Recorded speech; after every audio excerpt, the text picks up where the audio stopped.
Okay, so what we're going to have a look at is we're going to have a look at a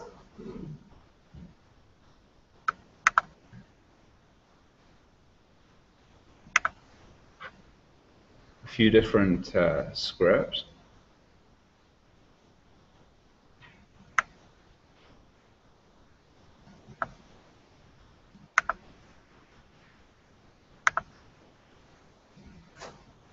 Okay, so again, like you can carry on communicating with each other using the LBPSB ed script. So it's just for this session. If you've got something general, you can use the LBPSB ed hashtag. So a form is linked. Every form we create is linked to a Google Sheet. So all the data that's collected from a form is stored in a spreadsheet. And because the data gets stored in a spreadsheet, it allows us to use all of the spreadsheet tools and all the spreadsheet formulas to analyze and do things with the data that we get out. So we can send an email, we can make a phone call, we can mark an assignment, we can grade things, so we can perform lots of generalized tasks. And you can get more complicated. James and I'll show you a little bit of it later. We've made a tool that allows you to take a schedule and then put it into a calendar. So you set out the days that you're at school, the days you're not at school, your cycle days, and it will take all of that information and put your right classes on the right day for you throughout the whole year. And it pushes that into Google Calendar using a script. So you can take basic things or you can take more advanced things. And some of it requires use of formulas. For example, the sheet that we created for the calendar has got over 40,000 formulas in it. And a lot of it is copied down. Other things are a lot more simple. I've created a form that allows me to take, choose a student's name. And I can take that student's name and choose it from a drop-down list. And then I can choose what type of feedback I want to provide. So like, is it positive? Is it like a behavior issue? Is it a comment? And then I time the message in the box at the bottom.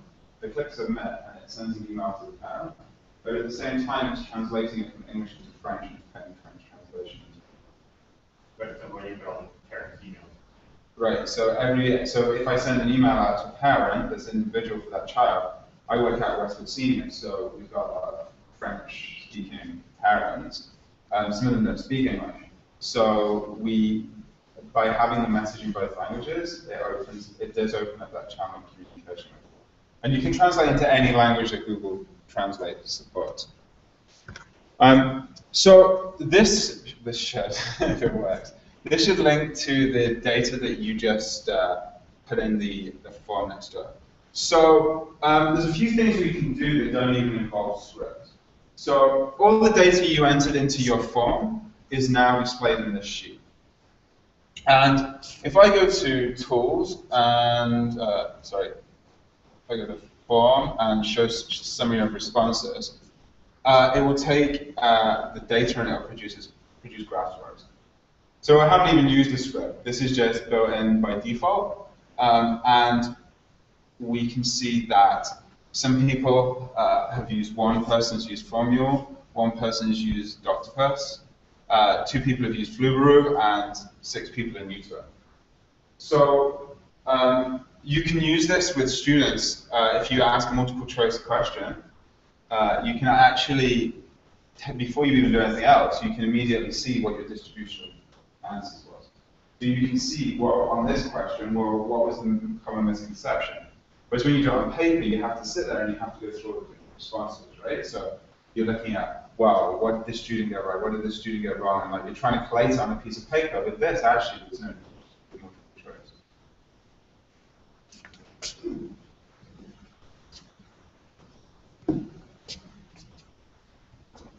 Okay. So the first script I'm going to have a look at is Formula. And I think it's the one that I like the best. It takes information from a form and it performs a predetermined action. So it can either be on the submitting of the form, or it can be when you tell it to do something. So you can send an email, you can set a calendar entry, you can update the calendar entry, or you can send a text message or a voice message. Now, the text messaging and voice messaging, whilst very clever, is a lot more complex to set up, and it does cost money. It's not expensive. It's 0.1 cents per text message. So it is pretty inexpensive. I think it's 0.1 cents. Yeah, and you can add an amount of money to your account. So you can say, I want to add $20 to my account, and it will stop when you've spent the money. So if you're using a service called Twilio, that's what it's designed to use. I've tried it out. It does work, and it does walk you through step by step. Right, yeah. So what we're going to do is we're going to we can create a form. We can create something together to actually add a.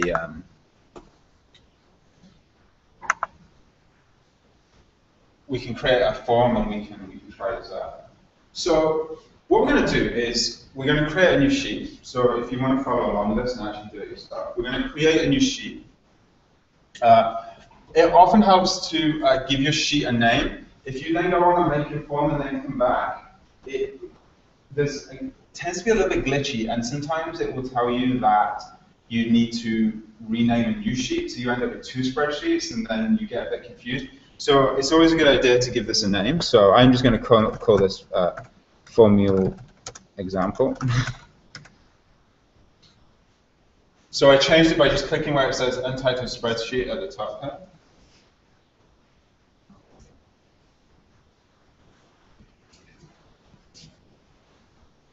It's not particularly good omen. Okay, and then refresh this and see what's happening.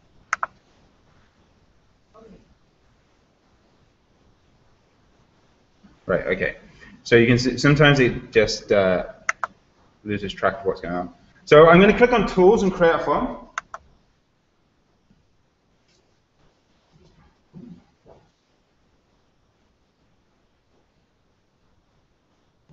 And you can see as I start to make, so this is, who's made a form before? Has everybody made it? Is there anybody who hasn't made a form?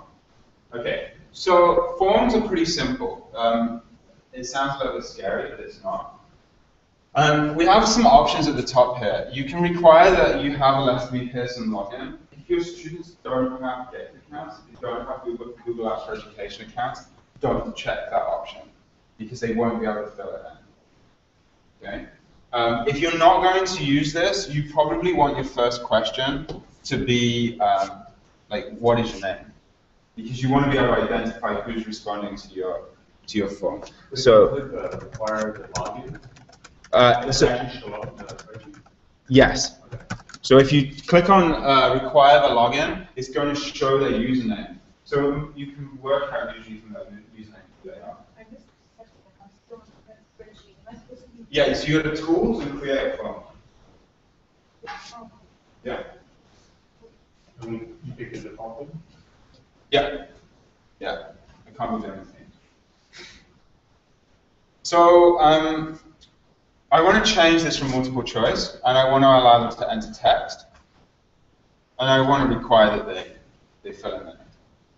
So I've got, what is your name? I've got text as my question type, and I've required the question. And then I just click done. So you can see here, what is your name? There's my box. So I'm going to add another item. I want to send them an email. I want to send this person an email to confirm a message of some sort, right? So I'm going to put, what is your email address?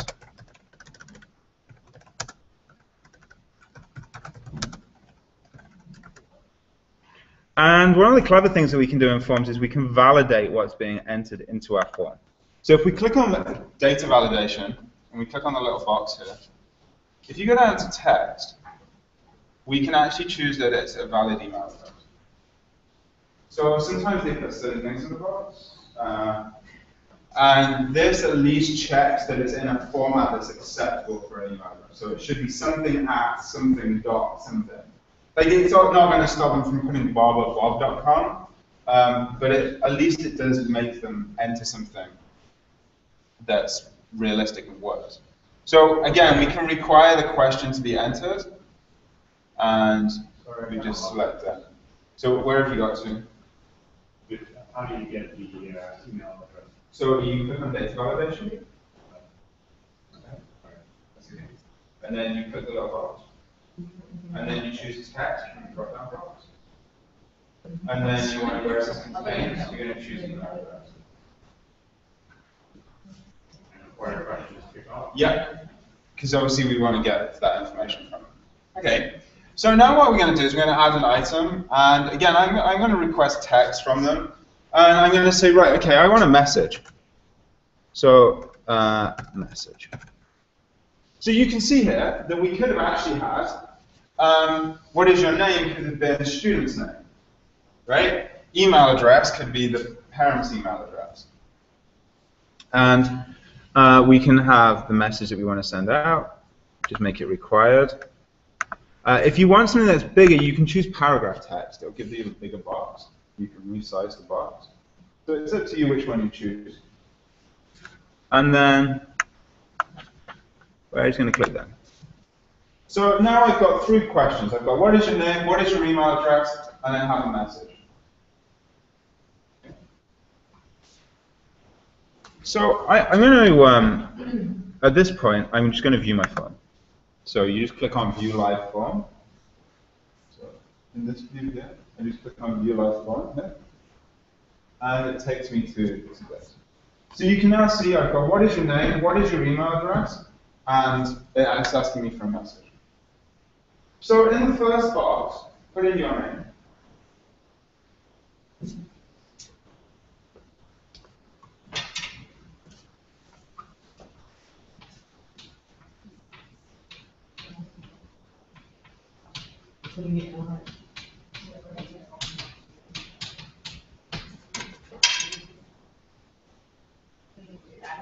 No, put in your email address. I'm going to ask you to do something else in a second.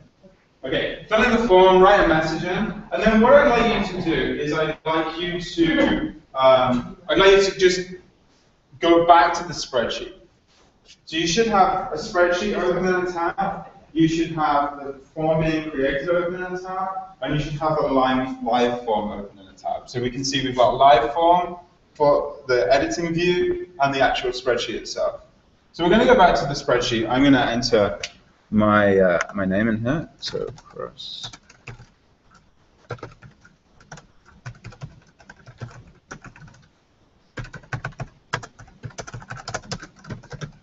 Okay, so I'm going to submit that. And what you can see is in my sheet, which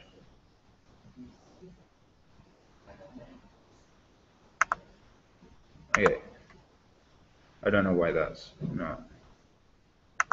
Has anybody else found that their results didn't appear in their sheet? Mine isn't.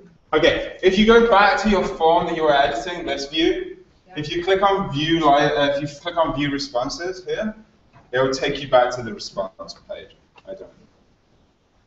So if you can go back to the form being edited, and then you click on view responses, it will take you to your sheet here. Yeah. Yeah? Everybody get with that? No? Yeah? Good. Okay, so what we're going to do is we're going to add our first script. So to add a script, we use the script gallery, and we can find scripts and tools. So you press Tools, and we're going to go to Script Gallery. And in the search box, we're going to search for formula. Okay, Formule. And you're going to find this formula version 6.5.3, and you're going to choose Install. Now it's going to ask you to authorize the script being installed, and we want to accept that. So we're going to install it. Excuse me, Chris, how do you get script? I went to Tools and Script Gallery. Perfect, thank you, sir. Okay, so we're going to get this message. To complete initialization, please run the initial installation.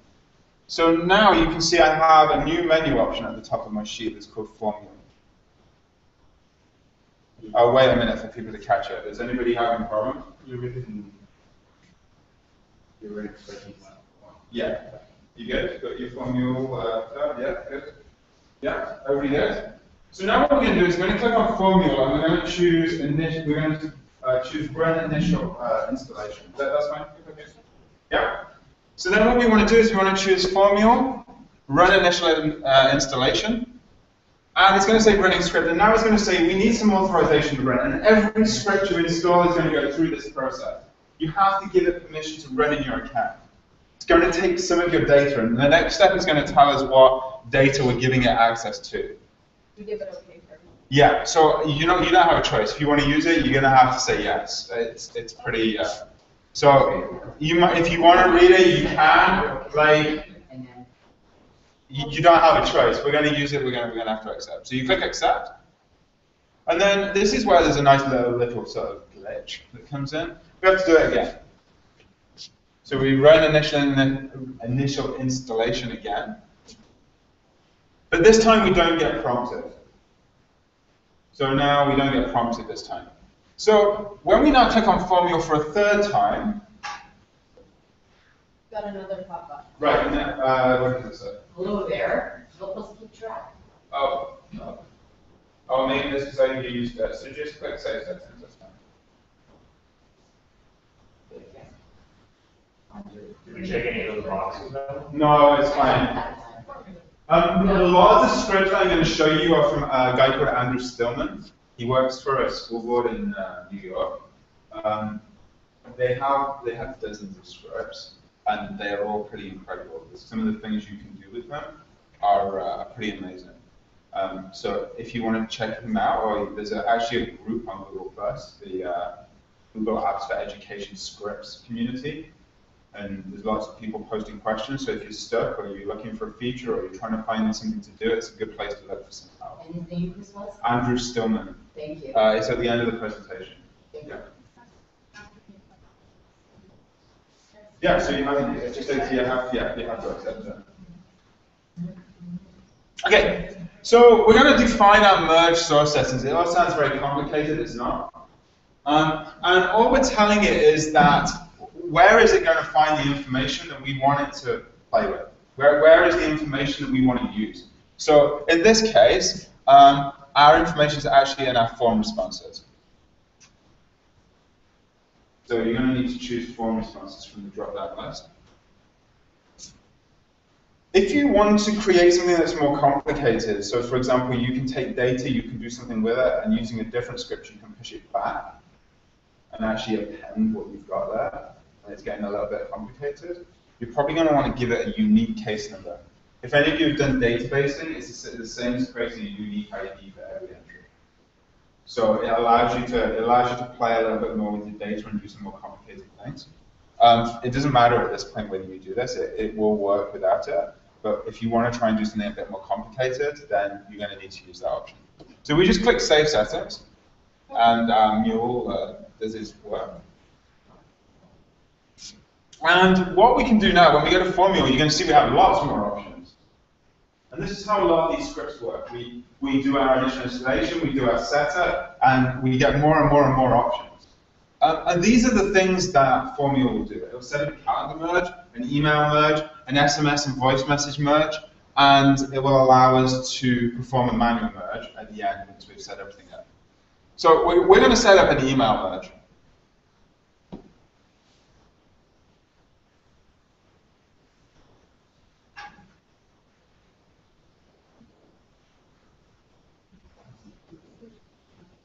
Now, what you can do if you set this up with another drop-down, you can have it so, for example, if you have a drop-down that says data, we can change this and say we've got 2 unique email templates. And we can say that where the type column, the column is called type, for example, if that was my question, type. If it was behavior, I use this email template. If it was called praise, I could use this email template. So it will use different things depending on what I want to do. So it's now beginning to become a little bit more complicated. And you can have up to 6 different email templates. So you can, depending on what you choose in a form, you can have different things happening. Okay? So we're going to stick with 1 for now, because we only want 1. And we're going to leave it blank, because that's going to act on everything that's in the form. Okay? And we're just going to submit our settings. And what you're going to see is at the bottom, it's added in an extra tab to the bottom of our spreadsheet. And it's going to open it automatically for you. And it looks something like this. Now, you don't have to use the form responses. You don't have to use the form responses. You can use a student's name. And if any of you know how to do a lookup, a VLOOKUP in a spreadsheet, you can pull the data from, you can go and look up in a certain range of students. In actual fact, if I can pause this. Can I pause this?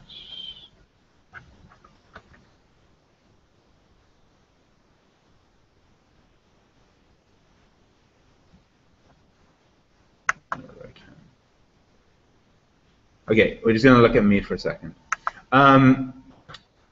It's just because I'm going to show you some student data. So what I've got is I've set up a feedback form here. And in my sheet,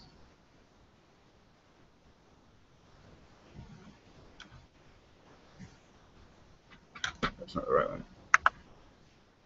In my sheet here called students, I copied my data out of GPI and I put it in my sheet. So I took my first and last name, I split them into 2 columns with their first name and their last name. I've got my student, I've got my telephone number, and then I took their email address and their portal email. So I have all their data in this sheet here. And then what I've got is when I submit my my form response, I've got my basic form, so I've got my student, my feedback type, and my description. And then over here, what I've done is I've used a lookup to take the email address for the student's parent from the sheet that had the email addresses in. So I'm not actually submitting the email address. Does that make sense? For some people, this is probably going to be a little bit mind-blowing and a little bit complex. And then I take my student's name, and the student's name is also being pulled out of that sheet. So when I then merge my my sheet, what I'm doing is I'm pulling in from that sheet that's set up with the mergers from my form response, I'm pulling in the email address for the parent. And what I've done is I've taken it and it adds both the email addresses together. So when it pulls them in, it'll enter both parents' email addresses. And then it puts in the student's name. And then it puts in my comment here. And it will include, depending on which one I choose. So if I choose feedback, it will use the feedback email. If I choose good work, it will use the good work email. If I choose the behavior, it will use the behavior email. And that's all determined by what my form response is. Yeah, so I've got comment, I've got good work, and so on and so forth. Okay. So this is like a more advanced version. I'm now beginning to pull data from elsewhere and use it to then send emails out. But actually, my formula that I'm using over here is just a lookup, and I'm adding my lookup of my first name and my last name together. So if you know how to do lookups in a spreadsheet, you can do a lot more with it. So if you want to write something down, look up how to do VLOOKUPs. So this is VLOOKUP. And you probably also want to know how to concatenate. And you can concatenate any 2 cells in either Excel or in Google Sheets by using an ampersand. So if you do like B3 and C3, it will add the contents of B3 and C3 together. But the ampersand. Okay. So is that really good if I put it? Yeah, do you have a set number of behavior comments that you just pull from each time? You could set it up so it was like that, and I'll show you another script that would allow you to automatically insert those into your form instead of having to hard code them in. So if you want to add additional ones, you don't have to edit your form. So we'll look at how we can do that using another script. Yeah. Is all in the same spreadsheet? Yes, you can't. Well, I think you can pull from other sheets. I haven't tried doing it. But for now, I'm going to go to the same sheet. Yes. Maybe now we're. Yeah, and another thing you can do is it allows you to name a range of data, which is often a good idea. it gets away from complicated things. You can see that this is for student letter. And if I go back to my student sheet over here, I've got a lot of, I'm very messy when I, yeah. But what I've got here is if I go to data and I go to named ranges, you can see I actually have a range for student letter. And that range is the area that's now highlighted.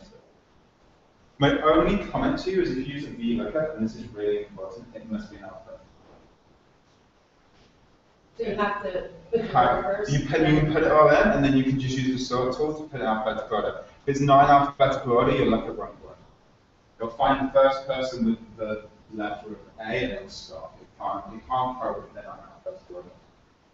Because it essentially keeps looking, it's like, right, is there this letter? And then it's like, yes, this letter, and then it looks at the next one, so it's this and this, and then it looks, so it keeps comparing alphabetically through that.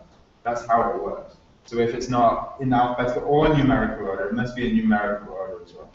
So if you get funny results, that's probably what you've done wrong. Okay, so I'm going to close that. Let's go back and re-enable our screen share.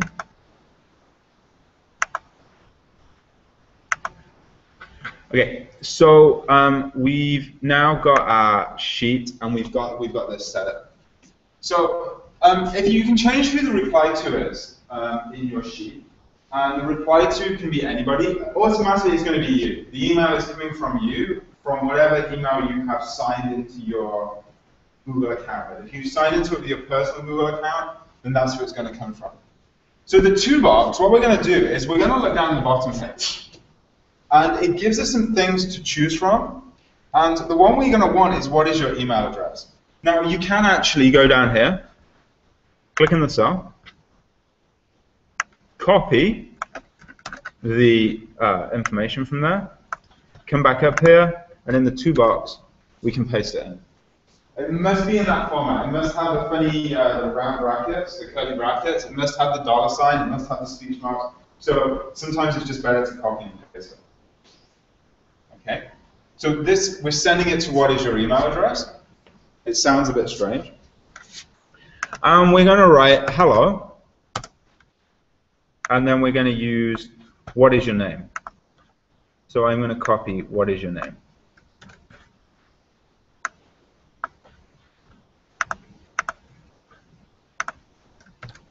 So hello, what is your name? And then I'm going to put in my next one, I'm going to use message.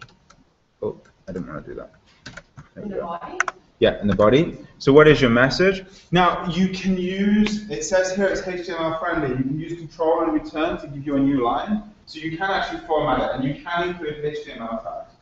So if any of you are familiar with using HTML tags, you can make things bold, you can make things underlined, you can insert hyperlinks in there. You can do all sorts of things in there, so it is HTML friendly.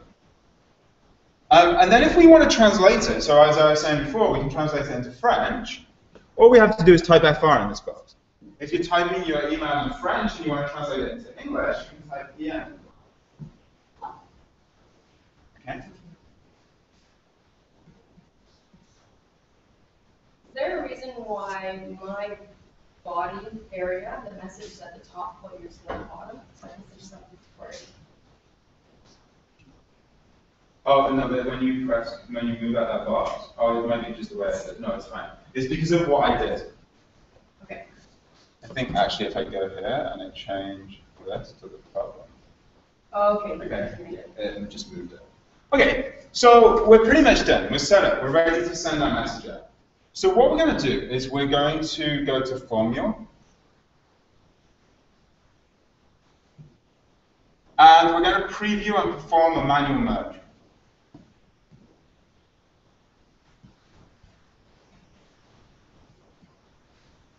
But it's already in that Formula. So the email merge. Should we not do that? Oh, whoops. Okay. So what we're going to do is we're going to go back to Formula, and you're going to need to go to step 2A and tick this little box that says turn on. That didn't used to be there. It's a new feature.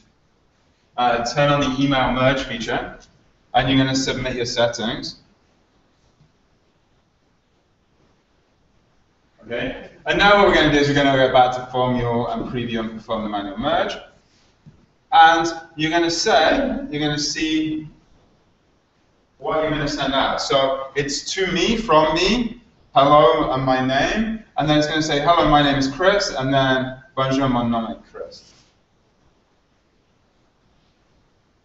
So it's automatic. So, and if we then click run merge now, then that's sent out.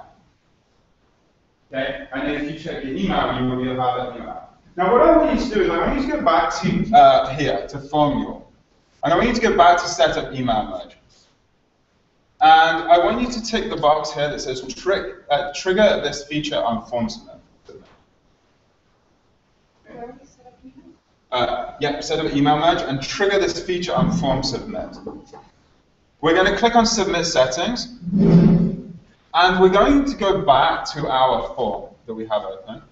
We're going to view our live form. And I want you to enter your name. I want you to send me an email. Okay? So what you're going to do is you're going to enter my email address into your what is your email address box. And then you're going to click on submit. Are you okay? Are you following? I'm going pretty quick, so I have lots of things to show you. Okay, you follow? I have no idea where you went. Go back to your form. But I don't know which one is the one you're using. This one. Right. So here's your form you're using. So we view our live form. So if you put in what's your name, did you change it so it was automatically going to do it on form submit? Okay. So if you do that. Where am I writing? What is your email?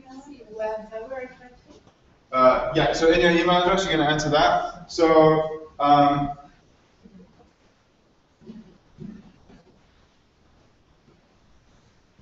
have an email for myself.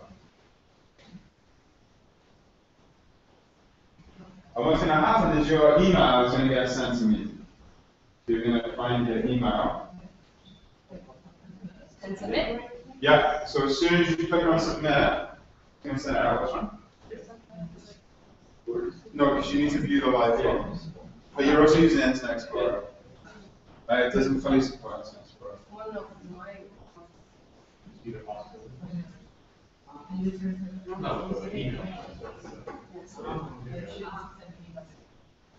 allows you to set feedback. It allows you to, if you think about using it to communicate with parents, instead of having to look at the email addresses all the time for the parents, if you just choose the student's name and put that list, then we can look at how we can also populate that list as well. We'll look at that.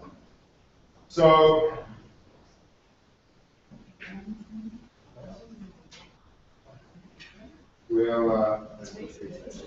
we'll come back. Yeah, you can't break anything. You can't do anything any harm. All that happens is you either undo what you did, or you roll back and you change where you got to. So I don't. Has anybody actually submitted that form yet? Yeah. So they haven't come through yet, but sometimes a little slow. So we'll come back to it and we'll see what's happening in a minute. But once you tick that auto submit box, what you're going to find is that as soon as you click on the submit button, it's going to send an email. So you don't even have to perform the manual merge. And you can do all sorts of things with calendar entries. You can push calendar entries out into different places, and so on and so forth. Okay, if we need them. You can generate, so you can say to somebody, right, I want to, say you've got an appointment calendar with students, and you want to make it so they can sign up for a session at a particular time. Or you want them to sign up for a tutorial session. You can create a form, you can put a date entry box in there. You can get them to put their name, their entry box. You can have a tutorials calendar in Google Calendar. And as soon as you click submit, it's going to push that calendar entry into you can make it so it pushes it into a shared calendar or into your calendar. You can make it push it into a calendar that they can subscribe to, which will then pull that data into their calendar. I'll show you, if we have time at the end, I'll show you some things that we've done for that.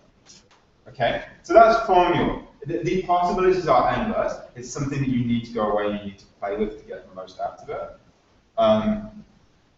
This is a pretty basic example of what you can do, but you can see that you can do lots with it. If you want to use the different features, where are we here? You can choose the different things here. So you can set up an email merge, you can set up a calendar merge, or you can set up an SMS and voicemail merge. Okay. Questions? Yes. Did you create the email one directly, or is that? It's generated it for you. So from your every time, and if you tell it that you want to have 6 different templates, it will create 6 templates across the bottom of that. Okay?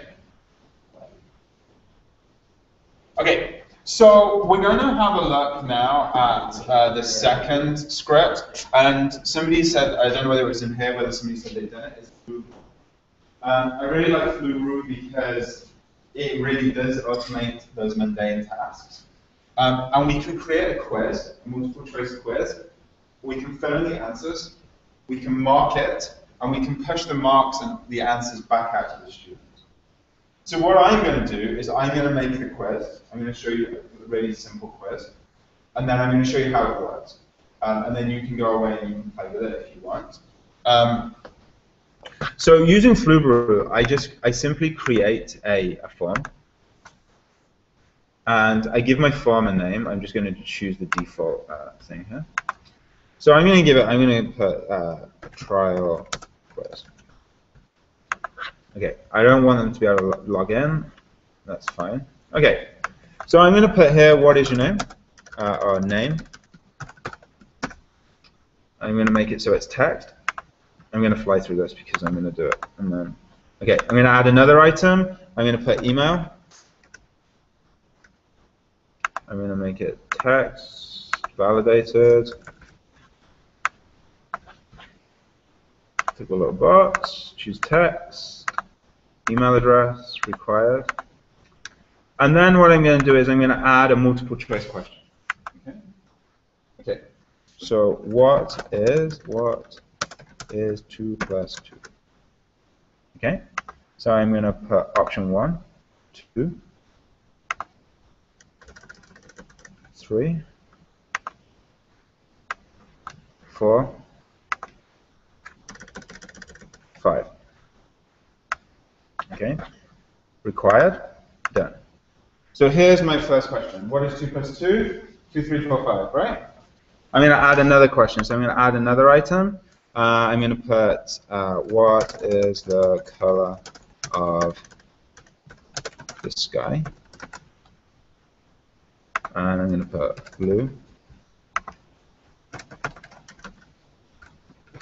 yellow, purple, make it required. What is the hash tag for this session?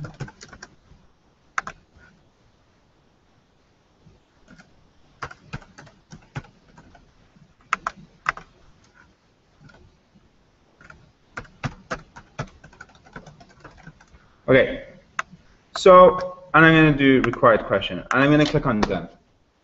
Okay, so what I'm going to do now is I'm going to go to my form, and I'm going to fill out my form using the right answers, okay? So I'm going to actually enter my name as answers. I'm going to put my email address in here. Okay, so 4, blue. Okay, so what I'm going to do is I'm going to create. Oh no, I didn't want to go there.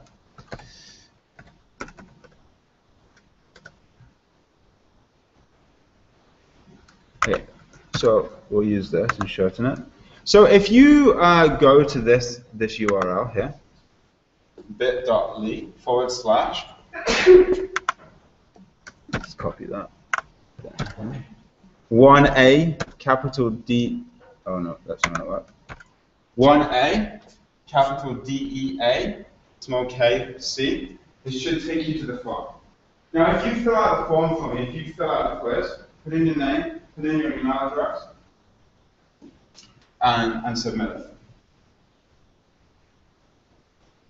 So you're going to use this URL here, http://bit.ly/1a, capital D, capital E, capital A, K, capital C. And the form is over there. Right. Yes. Yeah, you got it. Okay, so if you submit it, put it in and submit, then what I can see in my trial quiz up here, if I view my responses, you can see that my answers are coming up here, right? So I've got my answers row here, and then I have your responses that are coming through as well. Now, while you're doing that, I'm going to go to Tools and to Script Gallery, and I'm going to install the script called Flubaroo. And the Flubaroo script, when I install my Flubaroo script,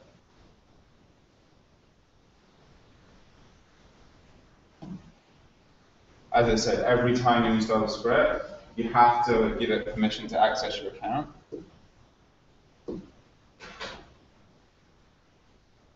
So now my script's installed, I can close this.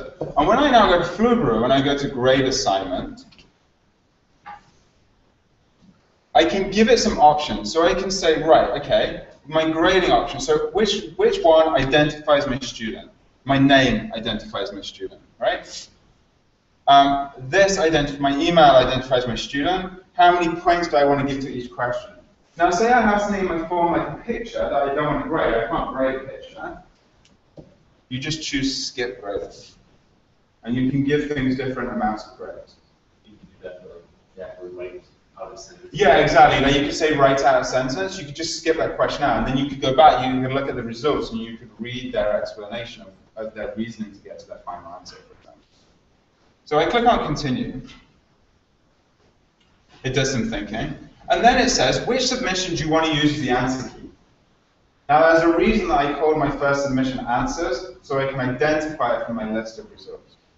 So I choose my answers option here. I click continue.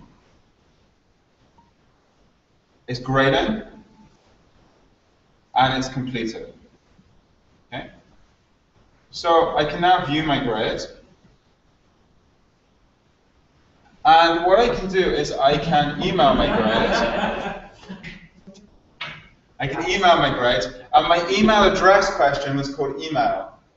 And I can include the answer key, and I can also send a message in this. Well done.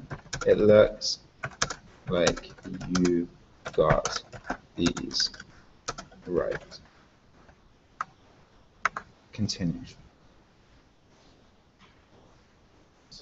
So what this has now done is this has taken your results that you just put in. It's responded to you individually. It's correctly and marked your questions depending on the answers that you put in. And it's provided you with feedback. So if you do this in class with a group of students, you can take what would normally be something you'd have to take away and mark on a multiple choice piece of paper, and you can immediately provide them with feedback based on the answers that they've put in. Yeah. Is there ways that kind of like Yes. So there's another script called form limiter. In actual fact, I'll install it. So in the script gallery, it's called form limiter. And form limiter, when we install it, again, you have to accept it. Do you have to install this stuff every time? It's each sheet. Once you've installed it on a sheet, it's active for that sheet, and that's it. Like you don't have to, every time you open it, you don't have to keep installing it. But yes, you do. So form limiter, when I've run it, in settings, it allows me to choose a date and a time to stop accepting responses. it allows me to have a maximum number of form responses, or it allows me to base it on spreadsheet value. I haven't tried the last one, but I'm not really sure what this bit does. You can have a play and let me know. But the date and the time, like I did a quiz, I did a Google form quiz for my students the other day. I posted the link on Edmodo, and I was like, right, fill in this form, and you have until 11 p.m. on Wednesday. So at 11 p.m. on Wednesday, this now says, sorry, not accepting responses anymore.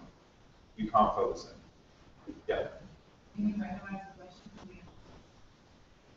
It's very, you're making the form. It's not like you can use a photo for this, and it will randomize the question, Yeah. randomize the answers, let the form off, right? You're gonna have to do. So there's a lot more flexibility, but this one seems very fixed. This, because the great advantage about Google Forms is you can put a video. For one thing, so you can take a video, put it in, and underneath you can ask questions about the video. I mean, Yeah, you can put in like images, you can link to different things. But one of the great things when I look at it is actually you can automate the process of making questions in some ways. So you create questions, but your answers you can actually feed into it. so for math, you could program, the things you could know everything. Yeah, it would pull those responses back in. So you can actually use the map underneath to, you can actually do the math to actually create the answers. But you can't assign questions. I don't think so. Okay. Because it's a form, right? Your responses would be all over the place. They wouldn't all be organized in a nice, neat fashion. But I don't very often randomize things anyway. I don't, like, it depends on the environment they're doing it in. If they're doing it at home, they can't see what each other's doing, right?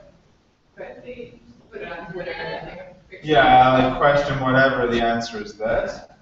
It depends what you're using it for. If you're using it as like an exit ticket type thing, or you're using it as like informal assessment, then it's fine. I think it's in terms of like a proper class test, then yeah, maybe you've got to look more into it. But you can get them to put their reasoning in a box, right? You can get them to put their reasoning in a box. Yeah. Meant for informal. Exactly. So that's form limiter and Flubaroo. So I know I flew through Flubaroo pretty quickly, but again, it's all these scripts you have to play with. Okay. So the next one, so we've done the quiz. So form ranger, we've looked at form limiter. Form ranger, what form ranger does is if I, and you can try this out because it doesn't require too much. Chris, Yeah. Create our own. Yeah. about Flubaroo. Yeah. If I was to have, or to have a sentence as an answer, and I have it set so it skips grading, how would I then go in? You can just see the sheet, you can't grade it necessarily. Okay, so I will build like a quick comments and say like. No, but what I did it with a group of grade 9s. I attended computer lab and I put in a description box. And I asked them to type in their math into the description box. And then underneath the description box, they put a line and I was like, what is your final answer? So like, they should have got like 5.82. So if they got the answer 5.82, I could mark 5.82. They should have all got 5.82. And I put in the thing round to 2 decimal places. So then when they submitted their answer, I could mark their final answer, but then I could go back and I could look at their reasoning and see, well, was their reasoning correct? So yes, they got their mark for their final answer, but then I could go and see, well, was their understanding correct to get to their final answer? So that's another idea. Okay? Okay, so I'm just going to create a default, like a form. I'm just going to call it, I don't know, we'll call it feedback or something. You can call it whatever you want. It doesn't matter. What's the script we're going to use? We're going to use form ranger, F-O-R-M-R-A-N-G-E-R. And I'm going to put, what is your favorite food?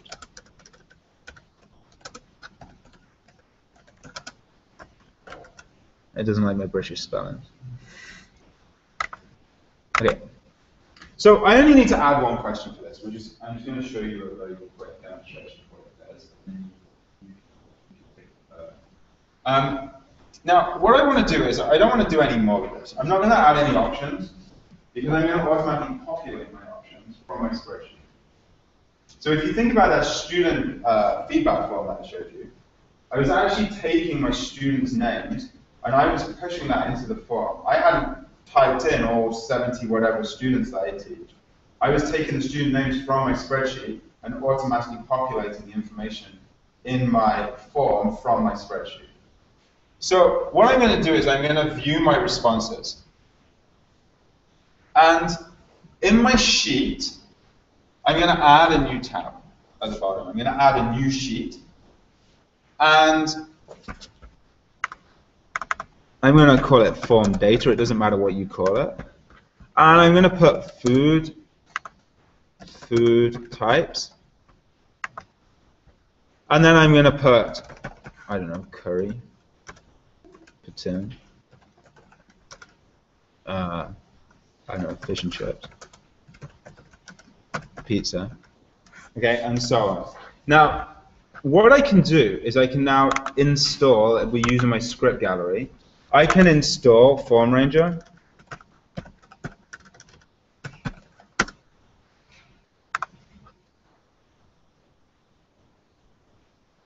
And again, I go through this process of accepting the script.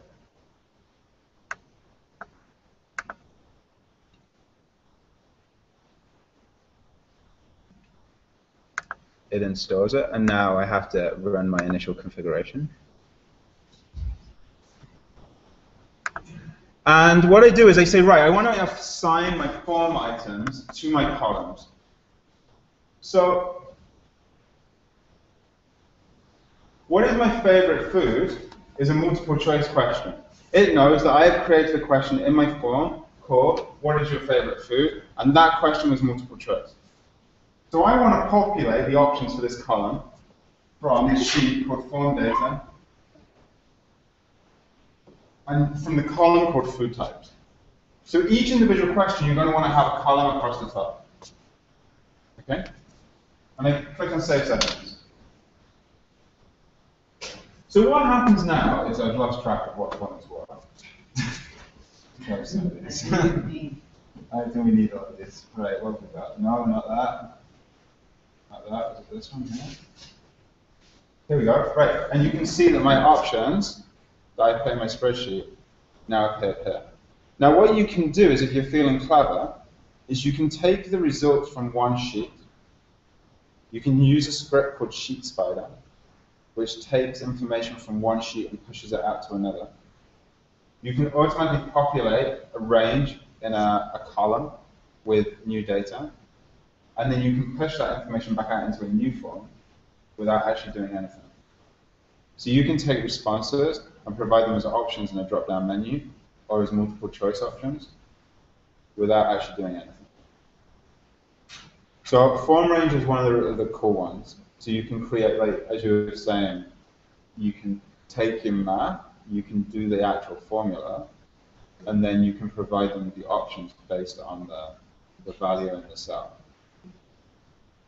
So again, form range is really cool.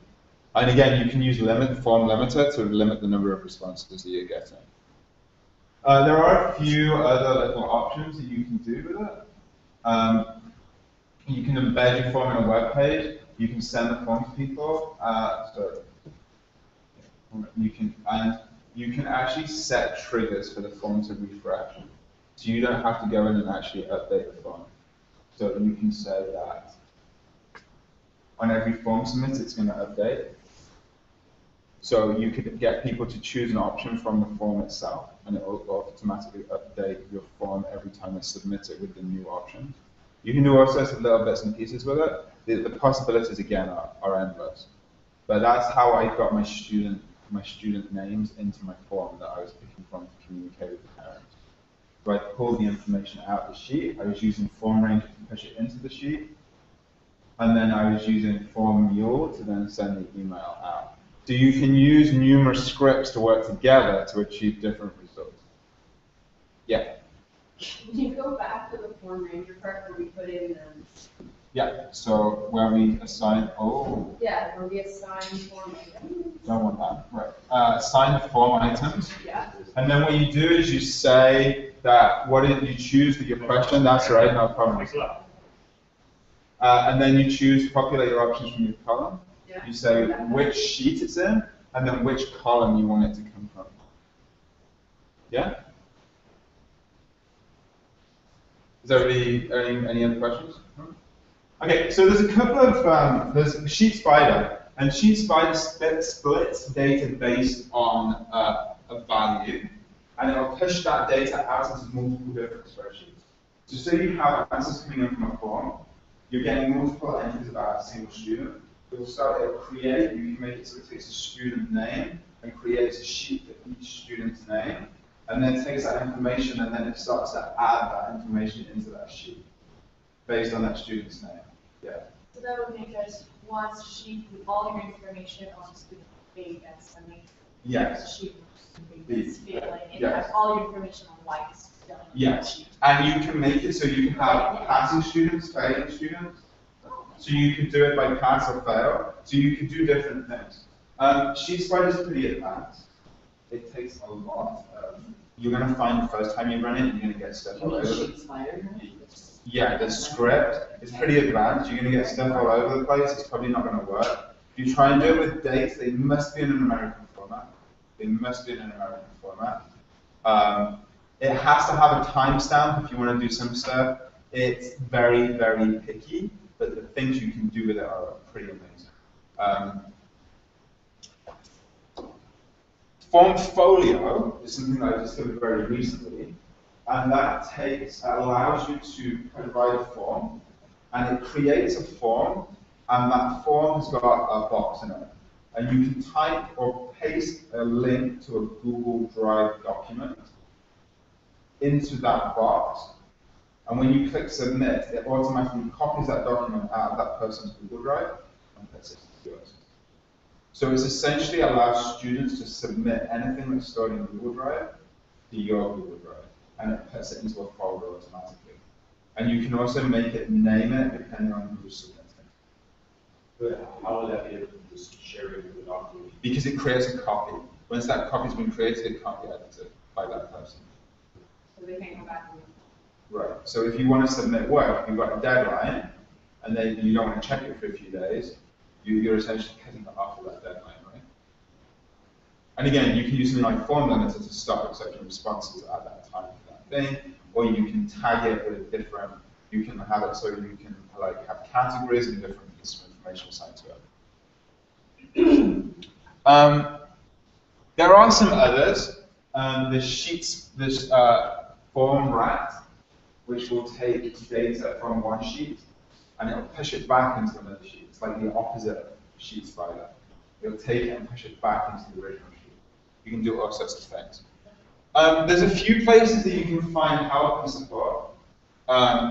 This presentation we shared online, so you can access all these links. This is a great community, the Google Apps for Education scripts. As I said, you can ask lots of different questions, lots of people to help you out.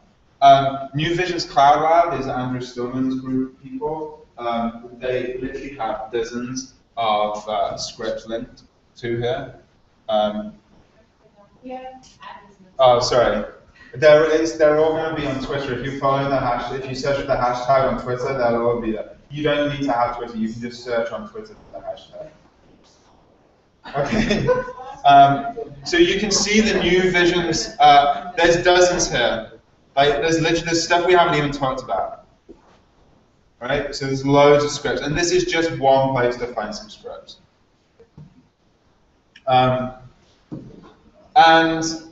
This sandbox site, there's videos and tutorials on how to use them. So you find a lot of stuff out there that will help you to do different things. You're not alone. It's not a steep learning curve. If you have a little bit of spreadsheet knowledge, you can start to do some advanced things pretty quickly. But the thing to take away is don't be afraid. Like, if it doesn't work the first time, then try it again. You probably just didn't pick an option. If you get stuck, you can post to the community on Google+. People are really quick at responding. Andrew Stillman, the guy who designed a lot of them, he responds too. He helps people out. So you'll find those sorts of bits and pieces. So, yeah. We don't actually need to script anything. All the scripts are already done. All the scripts are done for you. And that's the best bet there. If you want to edit the script, you can edit the script. If you, like, for example, I wanted a custom message to appear when I did one thing. And in your script, if you take one of the scripts, if you go to Tools and We all have best. yeah, let's pick another one that's not got this going on, right? If I go to Tools and Script Editor,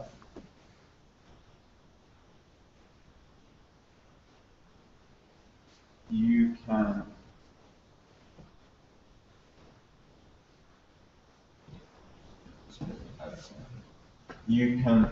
edit the actual script. So you can actually customize what's going on. You can borrow bits. You can create your own script, and anybody can publish a script. It has to get accepted by Google before it appears in the gallery. So you know you're not going to tell us. Pretty much, yeah. Exactly, and it's all in JavaScript. So if you know JavaScript, you're good. There's nothing but JavaScript, so it's all done in JavaScript. One thing that's pretty good is most of the new Visions Cloud Lab scripts have got a thing called paste pre-configure. If you want to share it with somebody and you want to set it up, and then you want to share it with all the settings set up, you can take from your sheet here. You can take from your sheet, and you can take advanced options, and you can say package this workflow for others to copy. You can copy this and you paste it into that view, and then it will share all your settings with other people. So, for example, if I show you in my drive, we created this calendar project, which I'll also share with you. And has a pretty comprehensive user guide that goes with that. And what you'll also find is in this document it shows you how to use a lot of the scripts. But if there's one with pre-configured, and everything here is pre-configured. Because I took the things that we wanted to merge and push into, and copied them and pasted them into that pre-configured section. So you can all try this out, you can all use it, but it's set up to take all the information that you want. It will take it, you set it up, and there's a sheet called 5 periods there. And you go through and you set up your first day. You set up, like, for example, if this day was a ped day, you just put a P in here. And you'll see what happens is it identifies that day as a ped day.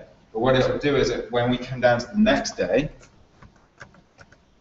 is all of a sudden, the next day is now day 1, period 1. So it skips that day in the cycle.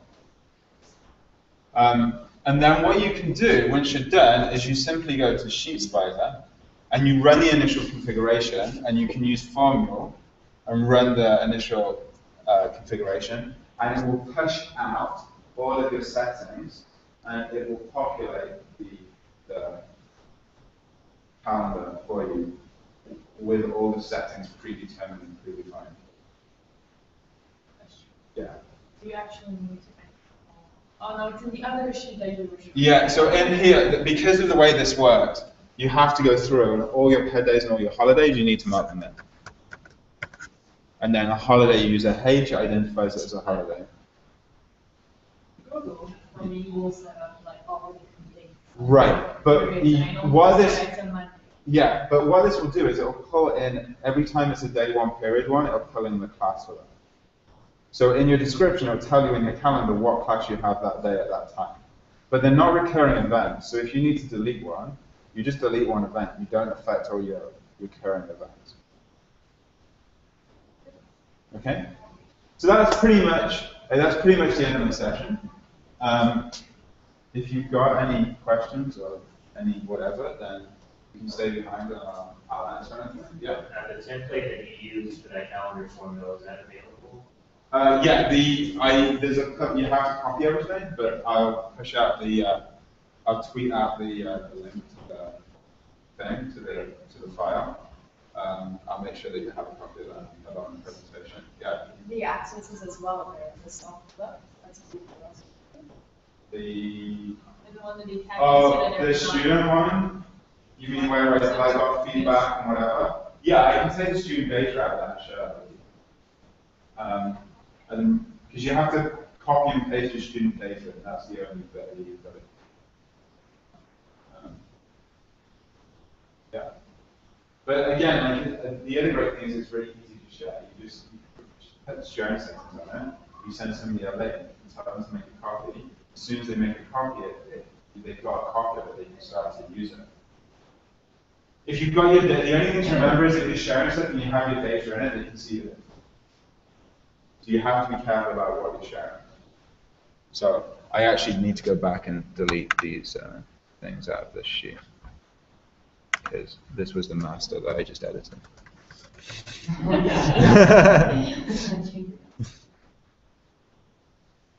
Anyway, so you'll also find that once you start to open a lot of documents, it really does go into a hole.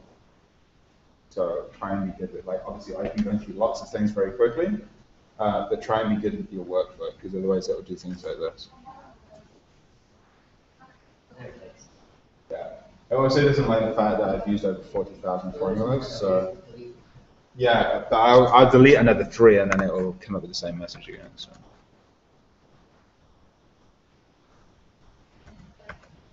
There we go. Okay. Any other questions? No? Okay, so thank you for coming. Thank you for showing an interest. You can stay here all day long. Yeah, the possibility